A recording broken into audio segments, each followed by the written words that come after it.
Hello, my name is Gloria Sanders. I have a doctorate in physical therapy. I've been practicing over 50 years, so obviously the doctorate was not my first degree.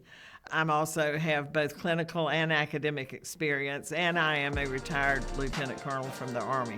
I wanted to talk about pulmonary physical therapies. This was a big deal in my early career. Where did it go? Why did we give it up? How much stuff are we giving up in physical therapy? That's a whole nother discussion. Historically, physical therapists worked on patients that had congestion. We had to learn both lungs, every position. You had to turn patients for every lobe of the lung. We did percussion over that lobe, get them to cough up secretions, vibrations. It was very motor intensive.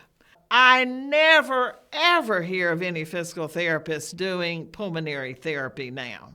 Okay, how about if I just give you one simple thing? Maybe with all those 7 years of college, you got a little bit of room in that brain for, for this little simple thing.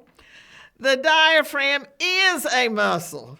Physical therapists are about muscles. It's just a different kind of muscle. I love this thing I found on the internet. I never thought about the diaphragm as sort of like a parachute. It's at the bottom of the rib cage, and the diaphragm is a big sheet of muscle at the base of the lungs. As the diaphragm contracts, it moves down.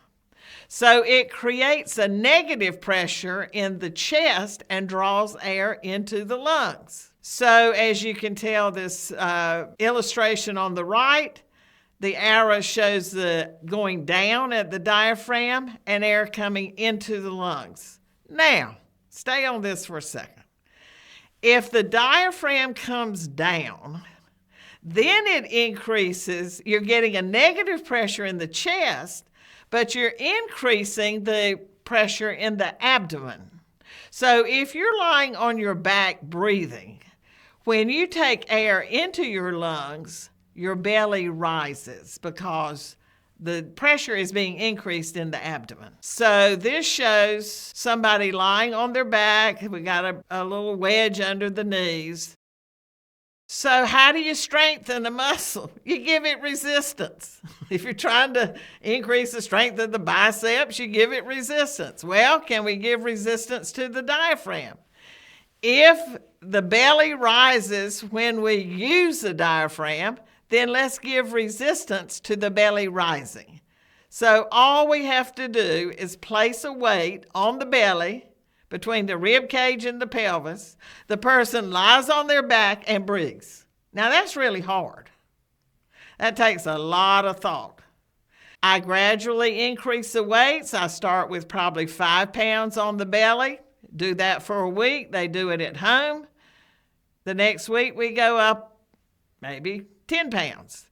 And I go all the way up to 30 pounds. So that's a lot of resistance to the diaphragm. We have had several patients that were on 2 liters of oxygen 24/7. And when they finished with this program, they were totally off of oxygen. This is tough now. Pay close attention. Don't deviate your eyes. You got to lie down supine on your back. You have to rest, and you have to breathe. How tough is that? And a lot of patients are seen in the home. We don't have equipment in the home.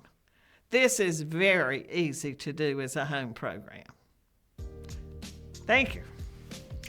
This is Gloria Sanders again. I want to thank you for listening to my videos, and I invite your comments. All medicine should be a discussion, and that's how we get better at what we do. We need to be able to explain why we do what we do. There's no one way to do things. So I want to hear from you. I don't know what you're being taught in PT school now. So are your professors master clinicians? Maybe, maybe not. Have they seen patients in the last 15 years? Maybe, maybe not. So I want you to tell me what you're seeing, Your new graduates, tell me what you're seeing in your clinics. Tell me what you like about this. If you disagree with something, I want to hear it.